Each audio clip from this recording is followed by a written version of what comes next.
5 years after the worst inland oil spill in the country, Oil in the Kalamazoo River. there's another pipeline running through Michigan that's causing concern and now getting a closer look. It's the Enbridge oil pipeline known as Line 5. It's over 6 decades old, and some say it's another disaster waiting to happen. These are the waters of the Great Lakes, which are said to contain half the fresh water in the world.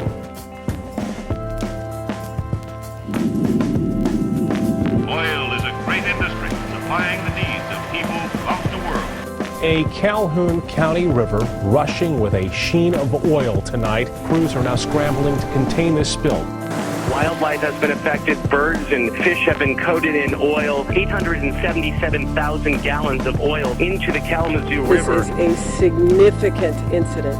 Multiple mistakes and missteps by Enbridge. For 5 years, they did nothing. 22 million gallons of oil flow through an aging pipeline at the heart of the Great Lakes. Straits would be the worst possible place for a Great Lakes oil spill. The energy giant has told state officials that they have no plans and see no need to replace it.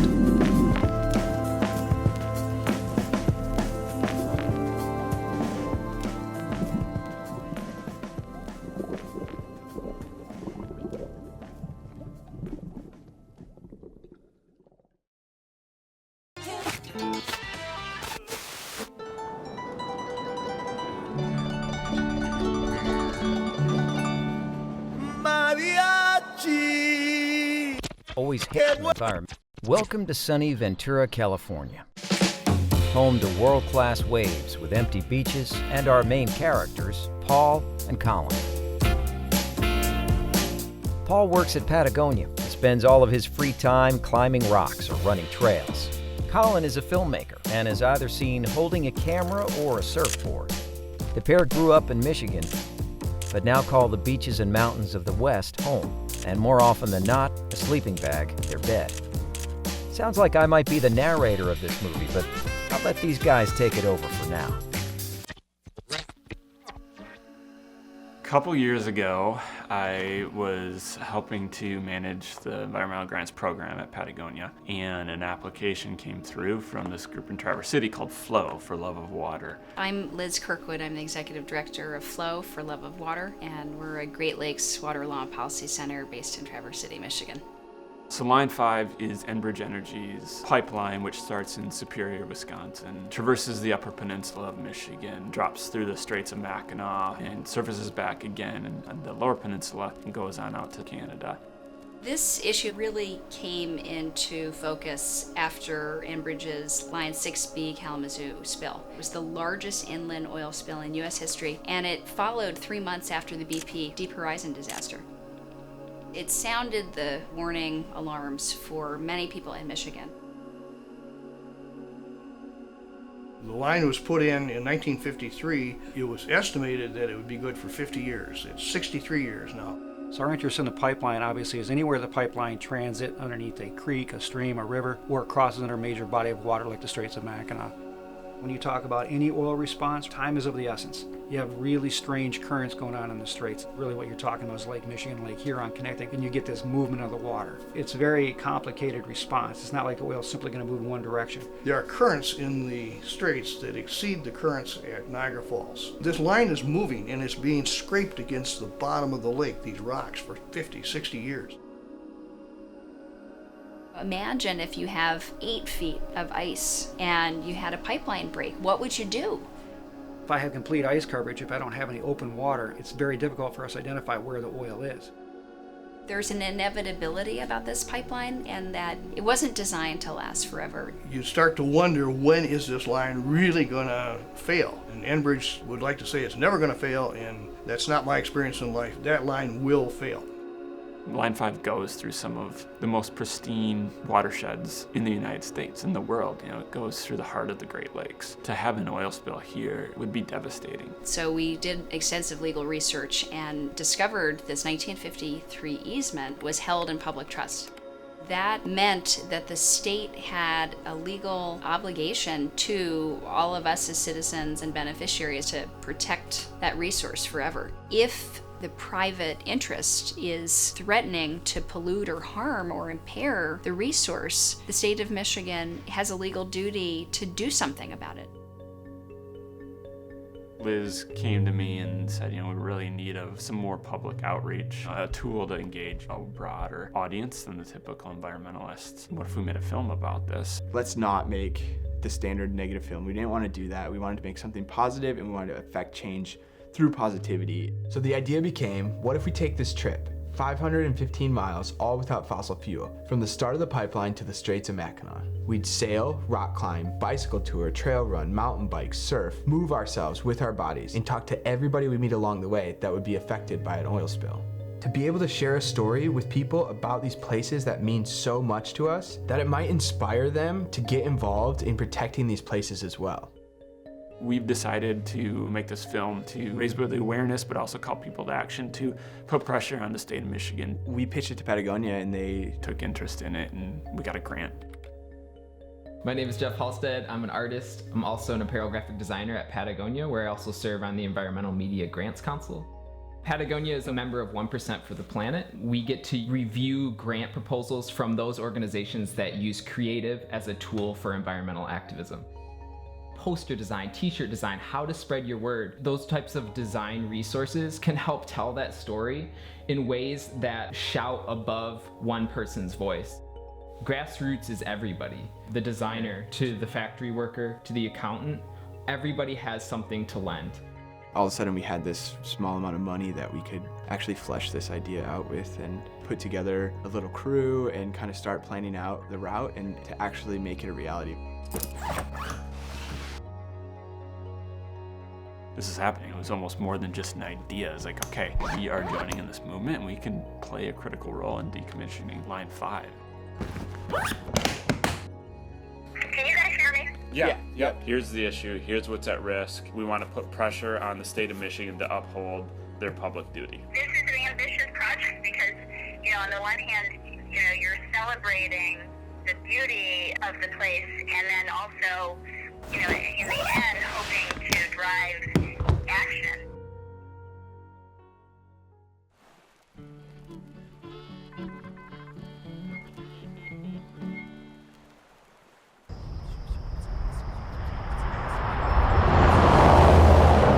The boys have found themselves back in their native North Woods.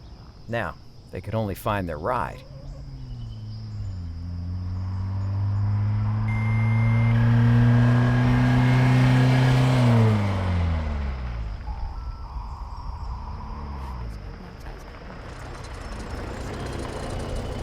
Meet Troy Bowditch. This banjo-playing, veggie oil van-driving wild man heard the boys needed a lift, so he packed up and headed north.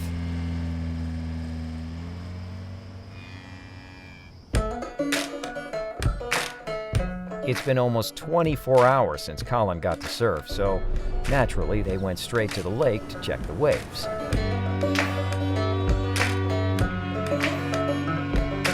In the city park you slumber. Speak these words into bread.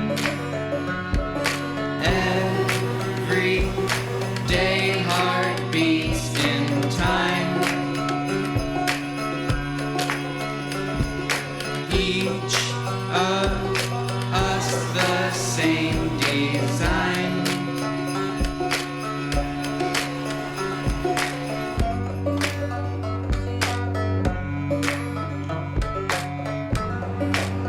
So we got to Palisade Head and the wind was howling. You walk to the edge of the cliff and then you have to go down to the bottom of the climb to come back up. I'm so scared.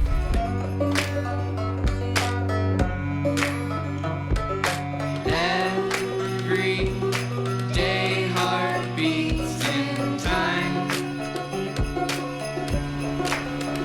Exterior. Each of us the same design. The plan was for Scott to go down first to film, so we sent Scott down and looked at Colin, and his face was a little white, rightly so. It was an intimidating place. Colin made a decision to not go, but Scott was down at the bottom of the climb and we had to get him back out. Scott has climbed once. I was actually quite scared. I climbed up. It was kind of a tricky climb. Crack climbing is a different beast and it's not intuitive. So it took Scott a good hour to get up the route. There was a lot of cursing, a lot of pulling on the rope, pulling on the cams, more cursing. A few times he just laid down and took a little nap because he had to give himself a rest. But I think he psyched himself up and we finally got to the top.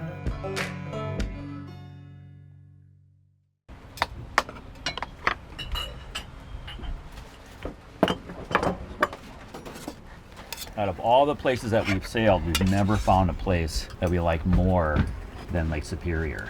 You know, this is as pristine as anywhere in the world, I think. This kind of marina anywhere on the East Coast is going to have 100 boats or 1,000.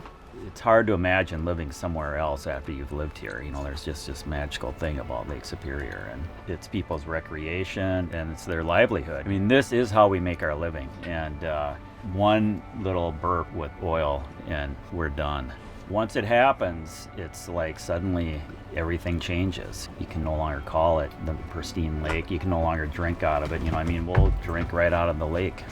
There's a lot of really positive things about big business in general, but I think like what people are coming around to is that there's just certain things that are too valuable to risk. When it really held up to the cold light of day, this stuff just doesn't make sense. Saturday, at 2 Harvard, the temperature was 50 degrees, east wind 15 to 20 knots. A small craft advisory may be needed.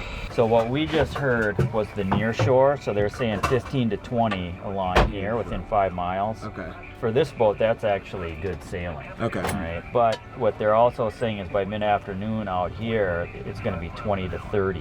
And, you know, they call it gale warning at 35 knots. Okay. So it's just really not a great idea. Plan to get a real early start tomorrow. Okay. Because it is supposed to lay down again after midnight. So sleepy. Dramamine nightcap. I'm in the cockpit of the Amicus 2. Is that what it's called, the cockpit? I don't think so. I really did think that like sleeping on the boat in harbor like this was like when you would get seasick, right? Turns out that's not the case. Like this is like a prep. This is like getting used to it a little bit is what the captain said.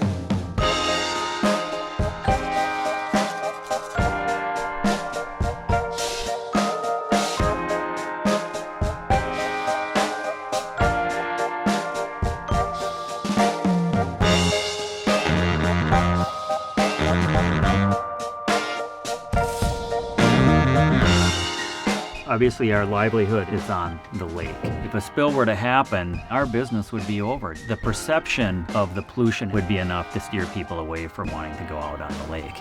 It would impact so many of our lives. I've grown up my whole life sailing on the Great Lakes. It's what made me who I am. I run Spear Creek Farm. We rely on the environment and all the fresh water in the area. A pipeline is definitely frightening. This place is really important to us. I think about the long term of healthy water. Nature doesn't have anybody to speak up for it other than us. It's interesting when people stand up and make their voices heard. They can make a difference.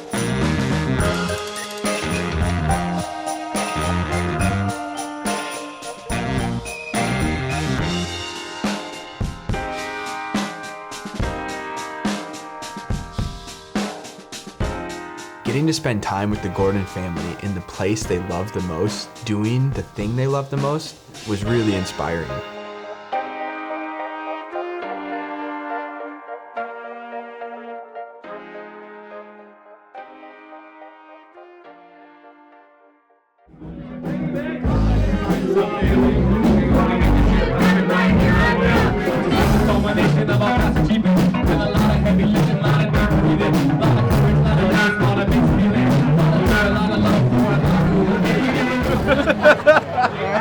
Just happy to be here for this. You know, it's a good group of people getting together, you know, having a good time. Yeah, the Apple Fest. Everybody comes around for the Apple Fest. Here's to Apple Fest. It breaks off from there. Yep, we're from Duluth. Whoa.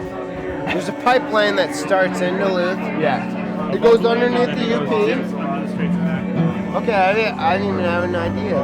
I've lived in Duluth my whole life. Hey Liz, it's Paul. Just calling to check in. We got off the boat today. So wanted to say how great trip's done so far. It's been a riot, but also really cool to see the impact that conversations have been having. Both bringing awareness to the issue, but also seeing how passionate these folks are about protecting this place. Anyways, we head out tomorrow. Probably won't have much service, but I'll talk to you in a few days.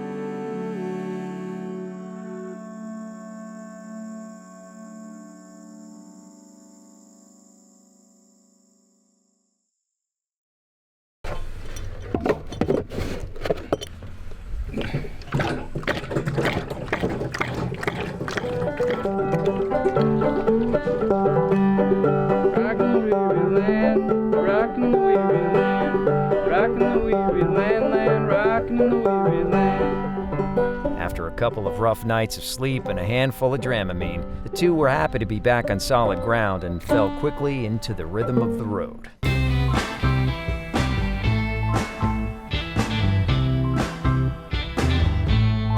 Freshwater. The fact that I can paddle out here and I can dip my mug into the lake, that means a lot to me.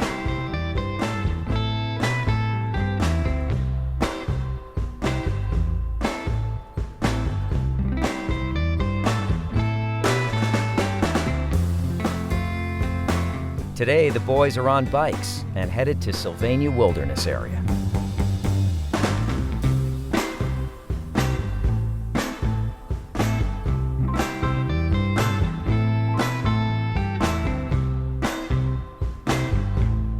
This is just some of the most beautiful landscape that we have. I'm in love with these lakes, man.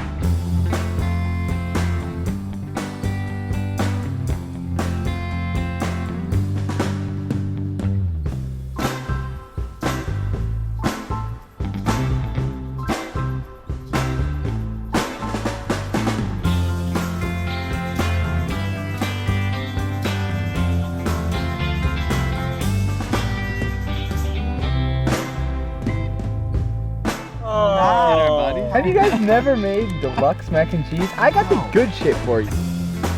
When I get up in the mornings and go trail running and there's no one out there, it's the most surreal experience for me in nature. If those are the places that give me life, I have more of a duty to protect these areas.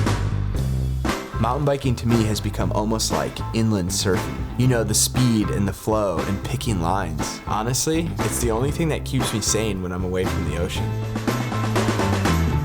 It was really wild to be on the pipeline, to be riding directly over top of it.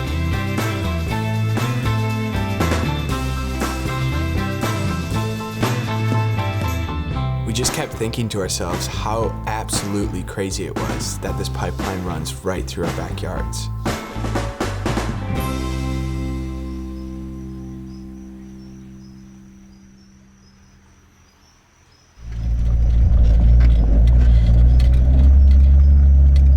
We were filming on the side of the road and Adam stopped. I looked at his car, he had a Patagonia fly fishing sticker. So we started talking and he invited us back to his little cabin with his wife.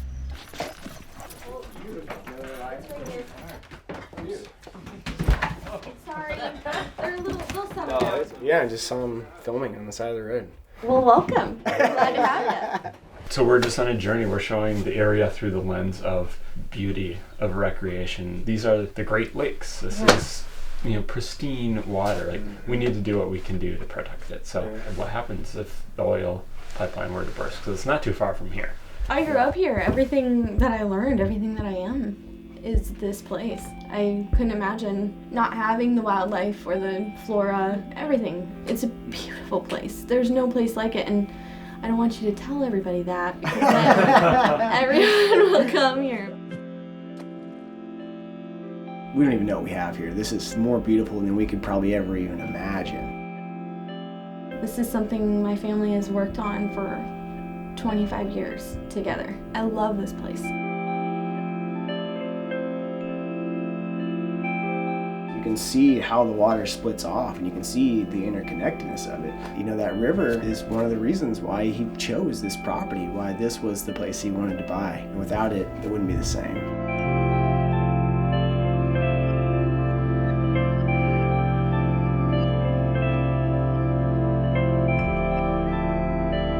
If you ask most people up here, They're huge hunters. Yeah. They are trappers. They are fishermen, fisherwomen. These people do live off of this land, and we cherish it. We treasure it. We treat it with respect, and it gives back. And if the land becomes polluted, I just don't know.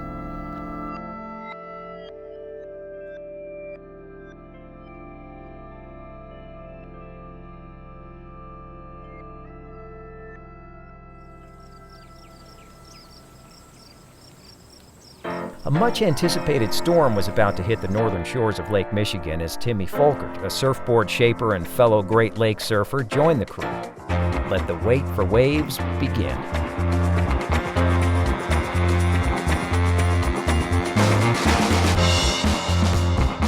My name is Tim Folkert. I'm from Holland, Michigan, and I own a small surfboard business called Migration Surf. The community out here is awesome. There's no weird vibe in the water. People are open and excited. The days that surf is firing, my phone is blowing up with text messages of where people are going, what the conditions are like, and we're all kind of working together to help each other score. You're so grateful. I've experienced more of that here than I ever had in California. Seeing this pristine coastline that I routinely check every day wrecked because of carelessness would be tragic.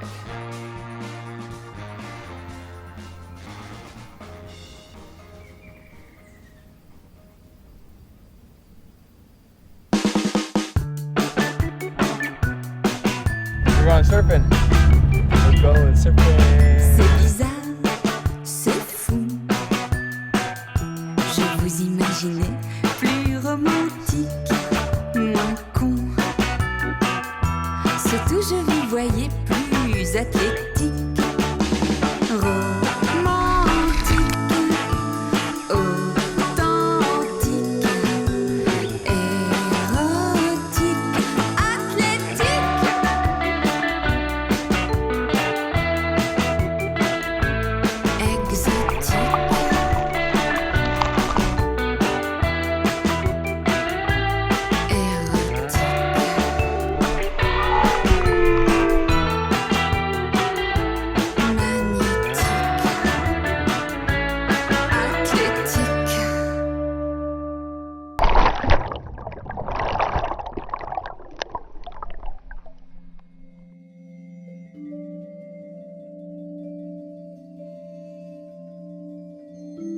Morning comes cold and early today as the boys reach the final leg of their pipeline journey.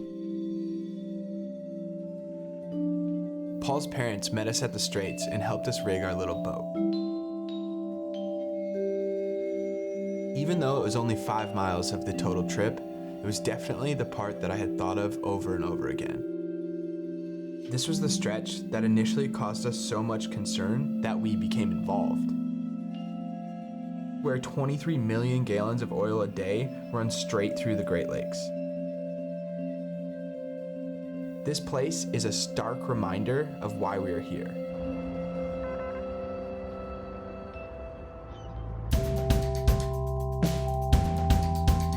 One of the goals of this project was to inspire people, make people realize how much they love this area, because I firmly believe that if you love something, you're going to do whatever you can to protect it. A lot of it is also about preventative action, about standing up for these places before something happens, before it's too late. Not everyone can do everything in terms of protection, so you need to find your role in the conservation movement. For me, it was tell a story through adventure, because that's what I do. I run and I climb and I surf. You have to figure out what you can do. I made a film because honestly, it was the easiest thing for me to wrap my head around. That's how I know I can be effective. If you're a writer, you should get out and start writing. If you're a musician, you should start singing about the lakes. If you're a lawyer, then practice law in terms of protection of these areas. If you like swimming in these lakes, protect them. If you like hiking in these forests, protect them. Whatever your connection is, there's no reason we shouldn't be doing everything we can to keep these places safe.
Behind us.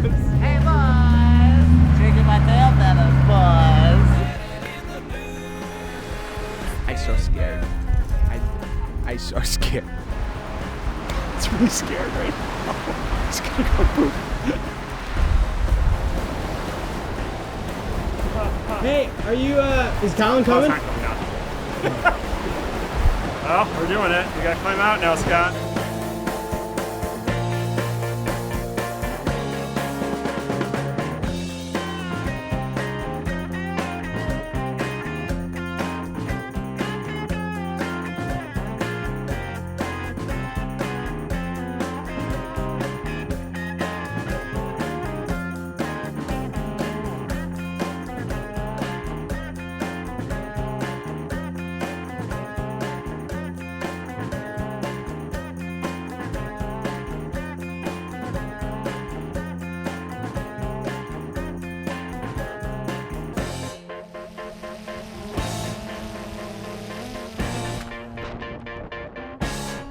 I ate the whole thing.